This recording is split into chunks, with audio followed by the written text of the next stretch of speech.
क्या नाम है?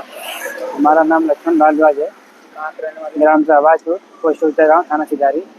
क्या घटना हुई थी यार? घटना यही हुई है कि हमारे चाचा जो है ऊंचे गांव से इधर से आ रहे थे और ये ट्रक वाला जो है किधर से जा रहा था और तुरंत ट्रक वाला जो हमारे चाचा धक्का मारा और तुरंत बाइक जो है फिर ट्रक के अंदर चला गया और ऑन द स्पॉट दोनों लोग की मौत हो गई। किसकी गलती थी? क्या ट्रक वाले की गलती थी या अब मौके पे तो ट्रक वाले की ही गलती है, ये बाइक क्या नीचे है। ट्रक कब्जे में है? हाँ, पता ट्रक कब्जे में, ड्राइवर ड्राइवर ही कब्जे में। क्या ड्राइवर किया हुआ था क्या? अब ड्राइवर तो अब पता नहीं किया कि नहीं किया, पता नहीं। क्या क्या चाहते हैं?